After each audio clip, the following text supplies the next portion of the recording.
Բարձր դատարան, ես իմ եզրափակիչ ելույթում չեմ անդրադառնա մեր պահանջի առաջին կետին, գործընկերները առավել քան մանրամասն ներկայացրել են անվավեր ճանաչելու հիմնավորումները։ Նկատի ունեմ ամբողջությամբ անվավեր ճանաչելու, ես կանդրադառնամ երկրորդ կետին եւ կարող նույնիսկ 25 րոպեն ամբողջությամբ չօգտագործեմ։ Այդպես հազվագյուտ է լինում, բայց մեկ-մեկ պատահում է։ Բարձր դատարան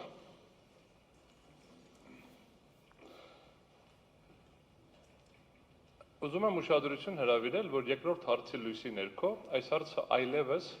թվերի հաշվարկի դաշտում չի։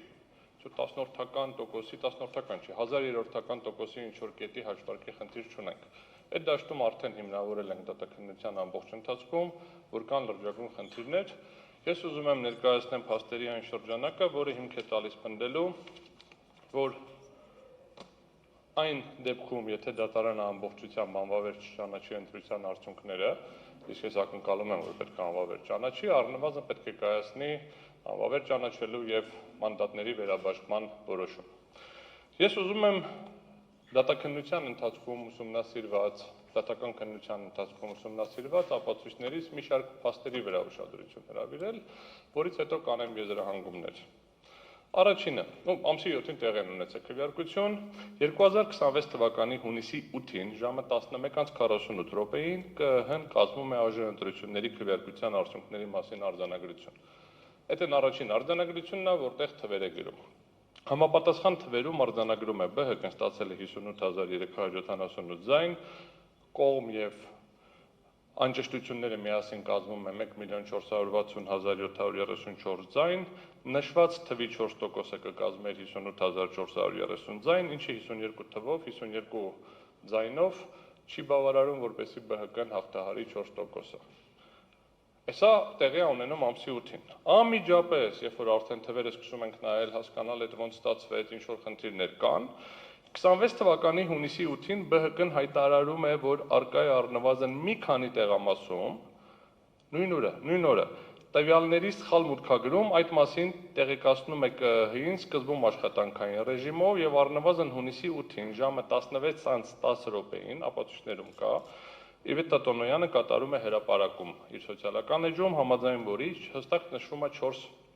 ընտրատեղամաս 27-7, 11-20, 27-26, 38-53 եւ նշում է, որ միտեղ ստացել ենք 77 արձանագրվել է 1, միտեղ ստացել ենք 26 արձանագրվել է 1 եւ այլն։ Սա ինչի է կարեւոր բարձր դատարան, որ մենք խոսում ենք ոչ թե նրա մասին,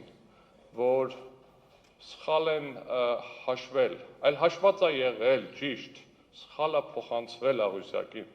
Սա շատ ֆունդամենտալ խնդիր է։ Մի բան է, երբ որ մենք հաշվարկի ժամանակ ընտրատեղամասում սխալ ենք հաշվում, դրա գործիքը վերահաշվարկն է։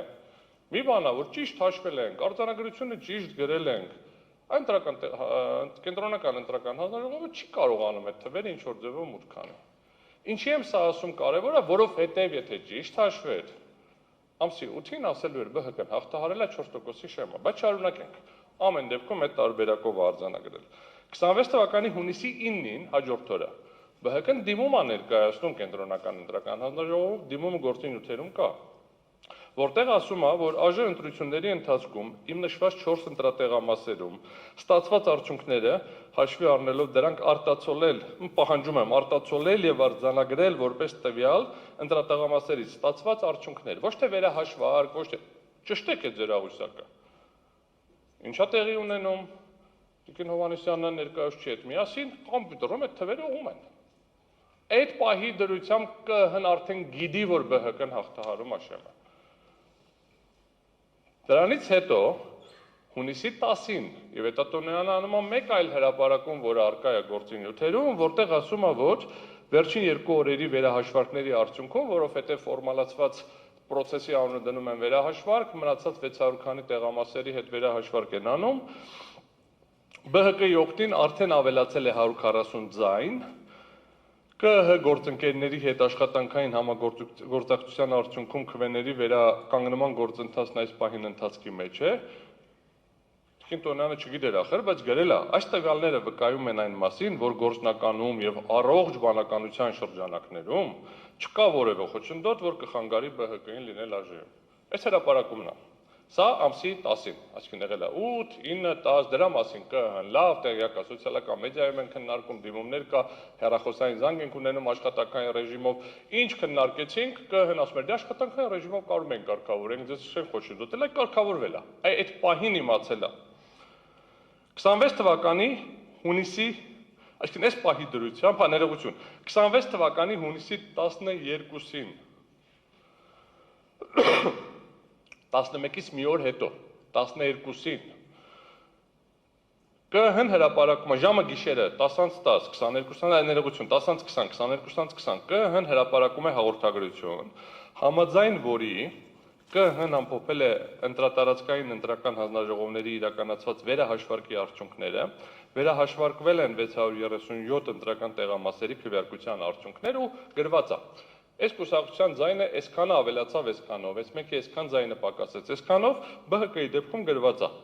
ամսի 12-ին, 11 ինչ է, 12-ին,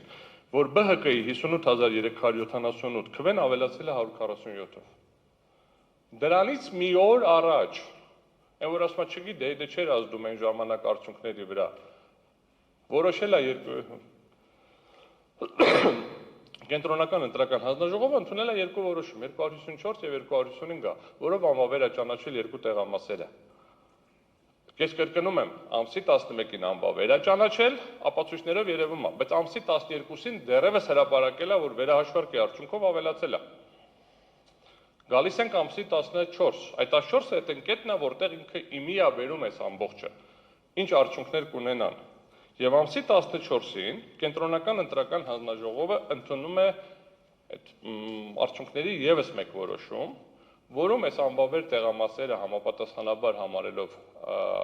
անվավեր ամբողջությամբ գրանցում է 0 եւ անճշտություններ օրենքի հիման վրա եւ ասում է այս նորից ԲՀԿ-ն չանցավ։ Բայց հաջորդ որոշումը, որը ընդունում է, ասում է անցել է լրիվ արդար եւ ես գտնում եմ, որ 4%-ը չի հաղթահարել, համապատասխանաբար մանդատների բաշխմանը չի մասնակցում։ Բարձր դատարան ես մանրակրկիտ ներկայացրել էի մի շարք հիմնավորումներ, ինչի հիման վրա կարող է իրականացվի մանդատների բաշխման այլ կարգ սահմանվի։ Բարձր մեծարգո Դատավարշատիրյանը հարցեր տվել, ասաց հիմքերը որոնք են, ես նշել եմ երկու հիմք, մեկը սահմանադրական մեկնաբանությունն էր 48-ի 1-ի,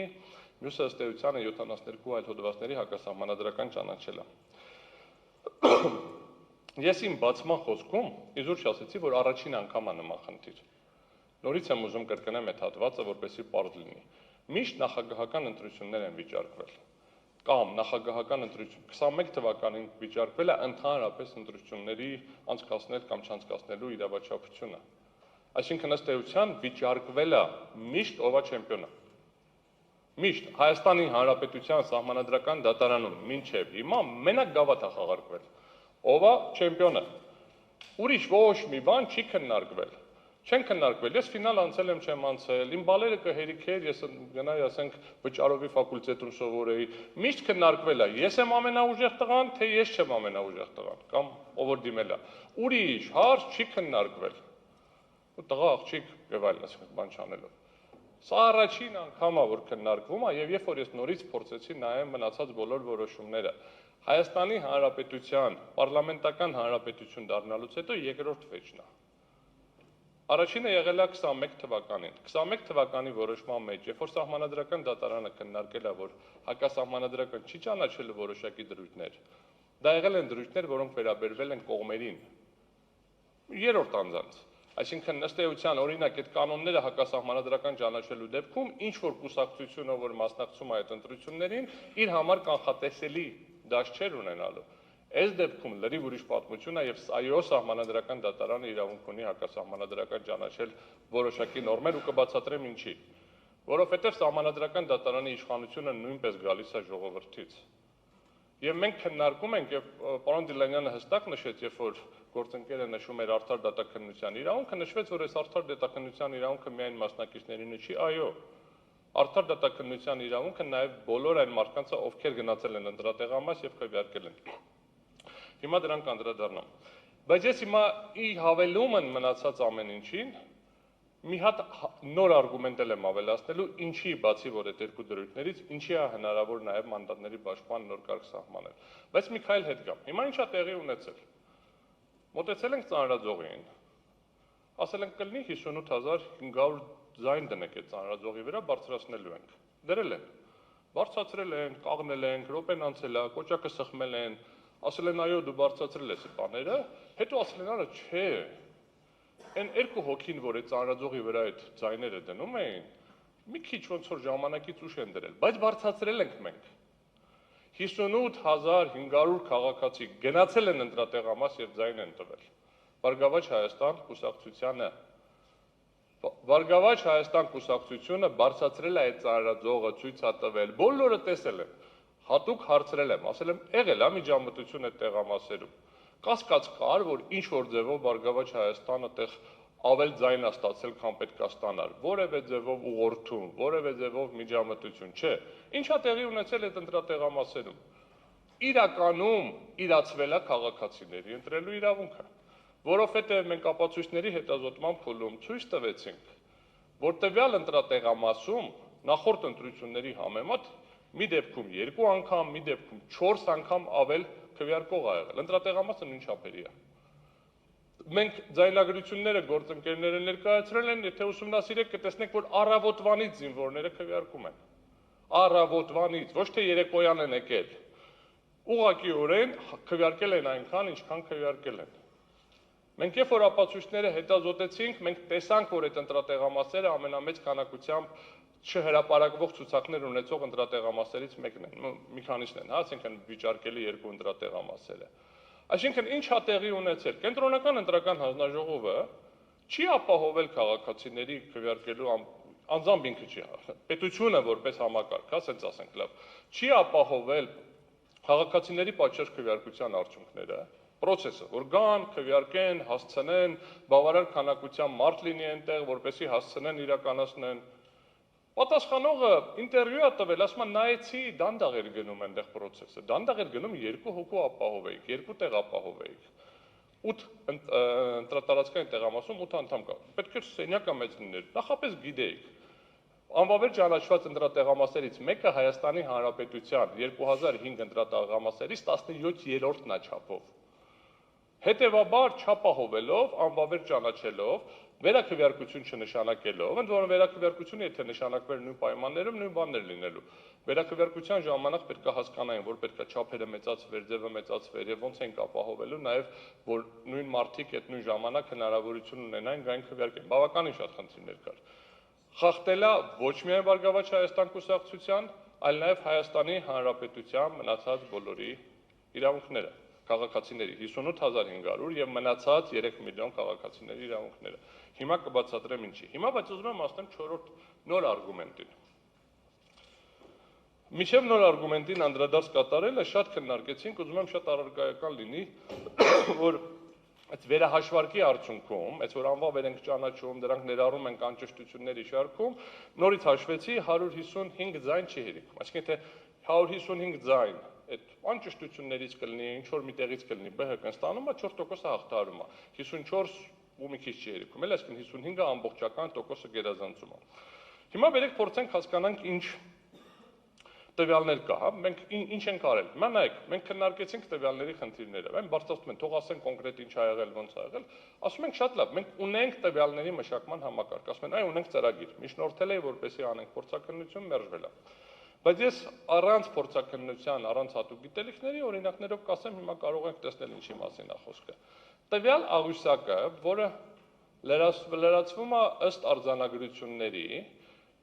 ենթադրվում է, որ ճիշտ է լրացված, եւ կենտրոնական ընտրական հանձնաժողովը դրա հիման վրա է վերջնական ձայները հաշվել եւ հրապարակել է իր կայքում։ Տվյալ աղյուսակի մի փոքր վերլուծությունը, ու բան ասեմ, եթե ցանկացած քաղաքացի կցանկանա, կարող է վերցնել այդ Excel-ով download ալնում եւ ներբեռնել նայել։ G սյունյակում ներառում է քվեարկության մասնակիցների ընդհանուր թիվը։ Այդ աղյուսակում որ բացում ենք G կա, որտեղ գրած է քանի հոգի է քվեարկել։ O սյունյակից մինչև AG սյունյակները բոլոր կողմերն ու անվավերներն է։ Շատ պարզ մաթեմատիկական, տեխնիկական փոքր գիտելիք ունենալու դեպքում, տեխնիկական չէ՞ կամ համակարգչային օպերատորի կարելի է O-ից AG-ին գումարել իրար։ Այսինքն, երբ որ O-ն ու AG-ին գումարում ենք իրար, այդ ամբողջ արկ, այդ բոլոր քվեարկություններին կողմ եկել անվավեր։ Դա ինչ է, դա այն է, ինչ որ քվեաթերթիկները եղել են քվեատուփի մեջ։ Հիմա ունենք մասնակիցներ ու քվեատուփի մեջ ձայներ։ Կարա լինի մասնակից, որ քվեարկած չլինի, բայց չկարա լինի մասնակիցը չկա, բայց քվեարկությունը կա։ Հիմա, երբ որ մենք նայում ենք 103 տող, դրանցից մեկը էլեկտրոնային եղանակն է, որովհետև կենտրոնական ընտրական հանձնաժողովը, չգիտեմ ոնց, բայց կարողացել է էլեկտրոնային քվեարկության տվյալների մի բերելուց էլ ինչ-որ խախտում անել, այսինքն 410 հոգի քվեարկել է, բայց 411-ա գերած։ Այդ ներողություն 411 հոգի քվեարկել է, 410-ա գերած։ Ուրեմն նայեք, օրինակ 755 տեղամասում ընտրության մասնակիցների թիվը կազմում է 1093։ 755 տեղամասում 1100 բյուլետեն կա։ 11 տեղամասում մասնակիցների թիվը կազմել է 1057, 1070 բյուլետեն կա։ Եվ եթե բոլորը գումարում ենք, ֆանտաստիկ թվեր չի դրանք, ես բերեցի երկու օրինակ, բոլորը երբ որ գումարում ենք իրար, այդ ուղղակի հեշտ է, այդ ֆորմուլան դնում ենք, գումարում ենք, դնում ենք վերևից ներքև դասավորի, ստանում ենք, որ 103 տողում այդ նման խնդիրը կա եւ գումարային 269 հատ ավել քվեարկություն կա, քան արխի մեջ տվյալներ։ Սա ինչ եմ ցույց տալիս, հեսա կներկայացնեմ։ Նույն կերպ, եթե մենք հակառակն ենք դայում, քանի հոգի է, որ չի քվեարկել է, բայց բյուլետենը չկա, մոտավորապես 344 տողում ենք նման բան ստանում, 693 տարբերությամբ։ Հաջորդը նմանատիպ խնդիր է առաջանում, երբ համադրում ենք կտրոնների եւ դրոշմանիշների քանակը, կտրոնների եւ քվեատերտիկների քանակը։ Այսինքն այս սյունյակում տվյալներ կա։ Տվյալները որի հետ համեմատենք, առնվազն 20%-ի մոտ անհամապատասխանություն կա այդ տողերի։ Տարբեր տողերի դեպքում տարբեր չափերով։ Երբ համադրում ենք տեղամասային կենտրոններին հատկացված ինքնասոսնձվող դրոշմանիշների քանակը, որ կպցրել են, որից հետո այդ քվեաթերթիկը համարվել է վավեր։ Այդ հաշ սյունյակում է գրված եւ չօգտագործված ինքնասոսնձվող դրոշմանիշների քանակը այն սյունյակում է։ Մեկից որ հանում ենք մեկը, ենթադրվում է մնաց այն բոլորը, որը կպցրել ենք։ Եթե ամբողջը տվել ենք այսքան, վերջում մնացել է այսքան, տարբերությունը այն ինչ որ կպցրել ենք։ Ստանում ենք այդ օգտագործվածների քանակը, երբ ստացված թիվը համադրում ենք կողմ քվեարկած եւ անվավեր թվի հետ, այսինքն ասում ենք ինչքան բյուլետեն կա։ Կարա բյուլետենների քանակը մի քիչ շատ լինի, որովհետեւ դե ասենք ենթադրենք անվավեր ա եղել, չեն կպցրել, գցել են։ Դա էլ է հարց, ոնց է կարողացել գա գցի այդ արխի մեջ, որ առանց կպցնելը, որտեղ կողքը մարդը նստած է, կպցնում են նոր է բացում, բայց ամեն դեպքում հիմա երբ որ այդ վեր ենք լուծում, ստացվում ենք, որ գումարային 150 տեղամասում չհաշված էլեկտրոնային քվեարկությունը, դա էլ է խնդրեմ 0-ը, բան չկա, այդ դրոշմանիշ չկա, 150 ինքնասոսնձվող դրոշմանիշ ավելացել է։ Օրինակ 21 տեղամասում տրամադրվել է 1800 ինքնասոսնձվող դրոշմանիշ, որից չի օգտագործվել 722-ը, այսինքն 1078-ը օգտագործվել է։ Տվյալ տեղամասում քվեաթերթիկների քանակը կազմել է 1088։ Եթե այդ դեպքում, ոնց որ ասեցի, կարող է հակառակը լիներ, ապա հակառակ դեպքն էլ կա, որում 206 տեղամասերում 441 տարբերություն կա։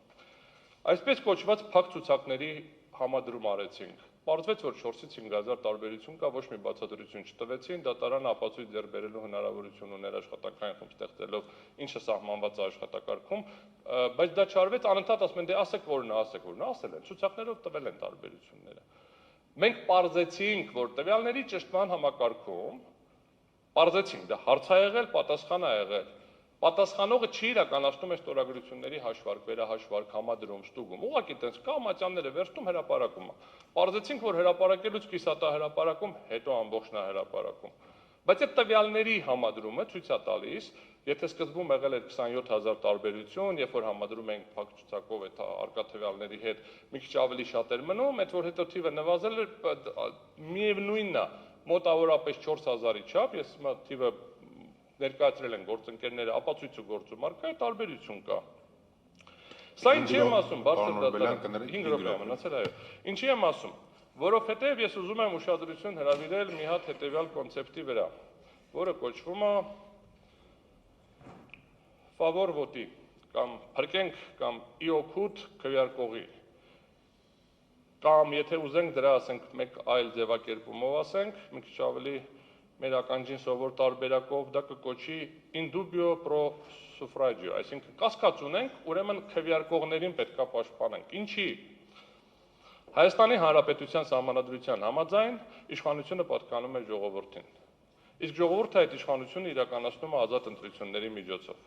Ընտրական իրավունքի սկզբունքները 7-րդ հոդվածով են սահմանված, իսկ 89-րդ հոդվածը խոսում է, որ ազգային ժողովը ընտրվում է համամասնական ընտրակարգով։ Ինչ է նշանակում համամասնական։ Ինչքան շատ կուսակցությունը մասնակցում ընտրությունների արդյունքների ամփոփմանը, այնքան շատ համամասնական է ընտրական կարգը, որտեղ չեն կարող 100%-անոց համամասնություն ունենալ ակնհայտ է, բայց ինչ որ փոքր շեմ, այտանցողիկ շեմը սահմանելու դեպքում մենք պետք է գնահատենք, ինչ ենք պաշտպանում, ինչ ենք պաշտպանում, որ ենթադրյալ այն 58500-ը ուզում եմ հիշեցնեմ, բարձրացված է, ապացուցված է, որ այդքան ձայն ստացել է, ինչ ընթացակարգով է ստացել, ապացուցված է, որ այդ գործընթացի մեջ ԲՀԿ-ն խախտում չունի, ապացուցված է, որ այդ գործընթացի մեջ մեղավորը պատասխանողն է բացառապես, պատասխանողը ոչ թե ԿԸՀ-ն, այլ ընտրական համակարգում այդ բոլոր հանձնաժողովները, իրենք են խախտում արել, ապացուցված է, նյութերում կա, հստակ է, հիմա բերեք փորձենք հասկանանք ինչա տեղի ունենում, ես ասում եմ, որ Սահմանադրությունը, երբ որ նախատեսում է սահմանադրական դատարանի լիազորությունները, որ ասում է, որ միայն սահմանադրությամբ արձանագրվում է, որ իրականացնում է ընտրությունների արդյունքներով ընդունված որոշումների հետ կապված վեճերի լուծում։ Այդ վեճը պետք է լուծվի, որպես դատարան։ Երբ որ փորձում ենք հասկանանք, ինչ լիազորություն ունի սահմանադրական օրենքով, կա կետ, որը ասում է, որ իրավունք ունի մանդատների վերաբաշխում անի, բայց ո՞նց։ Ոչ մի բան գրած չի։ Այսքանն է։ Հետևաբար, առաջին անգամ սահմանադրական դատարանը ունի հնարավորություն մեկնաբանի, բացի նրանից, որ այն մնացած տվյալներով ակնհայտ են, առաջին երկու կետս իմ կարծիքով շատ ավելի հստակ է, բայց երրորդ կետն եմ ավելացնում, միջազգային պրակտիկայում էլ կա գործեր, նաև միեդի պրակտիկայում կա գործեր, նաև տարբեր երկրներում իսպանական դատարանների, գերմանական դատարանների գործեր կա, չեմ ուզում հղումներ անեմ, տարբեր են բոլորը, ինչի եմ ասում, մի քիչ ընտրական համակարգերի տարբերություններ կա, բայց ֆունդամենտալ խնդիրը հետևյալն է, դուք պարտավոր եք ապահովել ձեր գործատուի, ժողովրդի, կամքի արտահայտությունը, դուք պարտավոր եք ապահովել, որպեսզի Հայաստանի Հանրապետության 58500 քաղաքացիների ձայնը չկորի։ Եվ դուք պարտավոր եք ապահովել սահմանադրության գերակայությունը։ Դա ես չեմ ասում, դա սահմանադրությունն է ասում, ժողովուրդն է ասել, երբ որ ընդունել է սահմանադրությունը։ Դա ասում են Հայաստանի Հանրապետության իշխանության կրողները։ Իսկ ինչպես դա ապահովել։ Եթե ԲՀԿ-ն անցնում է, այս խախտումները եթե ազդեցություն ունեցել է, չի ունեցել, ես ցույց տվեցի, որ ինչ աստիճանի խախտումներ են, որի շրջանակներում անհնար է միանշանակ պնդել, որ 153 չի եղել։ Կա բարձրացնելու փաստը, որ 58500 ձայն ստացել է ԲՀԿ-ն, որը 4%-ից ավել է, կա գործողություններ, որով անվավեր են ճանաչել ինչ-որ տեղամասեր, որով ստացվել է, որ չի անցնում, եւ արդյունքում ստացվել է մի իրավիճակ, որ ԲՀԿ-ն դուրս է մնացել, բայց ժողովրդի կամքը ինչ է եղել։ Եղել է այն, որ ԲՀԿ-ն անցնի, որովհետեւ 4%-ը գերազանցել է։ Դա է եղել ընտրողների կամքը։ Պարոն Հովակիմյանը բարձ հարցին չպատասխանեց։ Վերջը որ որոշումը անվավեր չճանաչել, անցնում էր թե չէ, իհարկե անցնում էր։ Դե չեմ կարող, որովհետեւ իրան ասել են չհամաձայնվես։ Որ ասեն կպատասխանես, կպատասխանել։ Իրան ասել են չպատասխանես, ինքը չի պատասխանել։ Հետա խնդիրը բարձր դատարան, հետևյալն է խնդիրը, դուք հիմա ոչ թե պետք է մաթեմատիկական խնդիր իրականացնենք, ոչ թե պետք է տեսնենք ում մաթեմատիկական հաշվարկներն են առավել լավ, պակաս լավ, ումն է ճիշտ, ումն է սխալ, սա սահմանադրության գերակայության մասին, ունեմ եւս րոպեուկ ես, սահմանադրության գերակայության մասին վեճը, եւ սահմանադրությունը կգերակայի Եթե մենք այս բոլոր խախտումների եւ անճշտությունների լույսի ներքո, ես այն անվավերից դուրս եմ ասում, տեսնենք, որ այս հնարավորություն չի տալիս քաղաքացու ձայնի փոխանցումը բերել վերջնական 100%-անոց ճշտությամբ, իսկ շեղումը ավելին է, ես ինչպես նշեցի իմ ելույթների ժամանակ, որ հնարավորություն չի տալիս ասել, որ չի անցել։ Հետևաբար նույնիսկ եթե 58500-ը չլներել, այս որ ձայների տարբերություն են քննարկում, պարտավոր ենք որոշել, որ ԲՀԿ-ն պիտի անցնի, որովհետև եթե կասկած կա ԲՀԿ-ն հավաքել է թե չէ, ուրեմն պիտի լինի, որ ԲՀԿ-ն անցել է։ Հակառակ դեպքում ունենք մի տարբերակ ամբողջ Հայաստանում վերաքվեարկություն։ Այսքանը հաշվի առնելով բարձր դատարան, միջնորդում եմ, խնդրում եմ անվավեր ճանաչել ընտրության արդյունքներն ամբողջությամբ, կամ եթե կգտնեք այս որ դա կիրառելի չի, ապա անվավեր ճանաչել եւ նշանակել մանդատների բաշխման նոր կարգ, որի արդյունքում ԲՀԿ-ն կստանա 5 մանդատ։ Մնացածի հաշվարկը ըստ էության կա, կարող եմ ներկայացնել թվերը, եթե անհրաժեշտ է, կլներ